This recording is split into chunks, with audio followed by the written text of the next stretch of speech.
एक जमीन जो सिर्फ रेजिस्टेनन, पिरामिड्स और स्फिंक्स के लिए नहीं बल्कि उन राजों के लिए मशहूर है जो आज तक किसी ने पूरे नहीं किए। और जब कोई इन राजों के पीछे जाता है तो या तो उसका पता नहीं चलता या फिर उसकी रूह कभी वापस नहीं आती। Cairo university history department. एक इंटेलिजेंट और daring Indian researcher doctor Ayaan Varma एक पुराने पपायरस स्क्रॉल को डिकोड कर रहा होता है। अयान एक्साइटेड ये स्क्रॉल कह रहा है कि एक टूम्ब है जो किसी भी ऑफिशियल रिकॉर्ड में रजिस्टर्ड नहीं है। Tomb of high priestess Nefret. अगर ये मिल गया तो हिस्ट्री बदल जाएगी। इजिप्ट के डेजर्ट के पास एक गांव का भूखा फकीर। अयान एक लोकल गांव के फकीर से मिलता है जिसे लोग पागल समझते हैं, लेकिन उसके पास कुछ पुराने राज होते हैं। फकीर गंभीर आवाज में, नेफरेट सिर्फ एक प्रीस्टेस नहीं थी, वो एक श्रापित रूह थी। उसकी लाश जहां बंद है वहां वक्त खुद रुक गया है। तुम अगर वहां गए तो या तुम वापस नहीं आओगे या फिर तुम वो नहीं रहोगे जो अब हो। सीन 3 सहारा रेजिस्टन। रात का समय। अयान और उसका इजिप्शियन गाइड ओमर एक पुरानी खानधर जैसे जगह पर पहुंचते हैं। मैप के मुताबिक टूम्ब यही है, लेकिन नजर कुछ नहीं आता।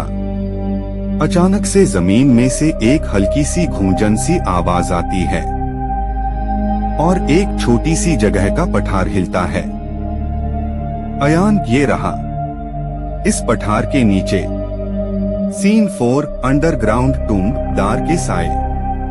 टूम्ब का अंदर का रास्ता इतना अंधेरा और घना होता है कि टॉर्चेस भी मुश्किल से रोशनी देती है।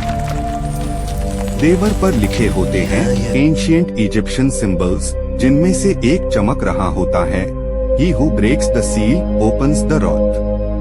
ओमर घबराकर ये लिखा है, जिसने मोहर तोड़ा उसने श्राप जगाया। अयान हमें वापस जाना चाहिए। अयान ये मौका दोबारा नहीं मिलेगा।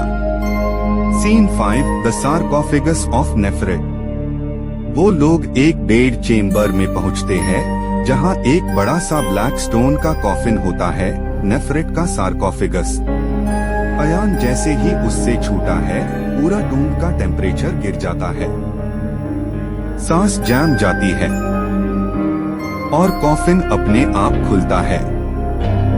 उसके अंदर होती है एक सुंदर लेकिन आंखों में जहर भर के सोने वाली लाश, नेफरेट। नेफरेट की आंखें खुल जाती है, लेकिन वो जिंदा नहीं होती। उसकी आत्मा अयान के अंदर समा जाती है।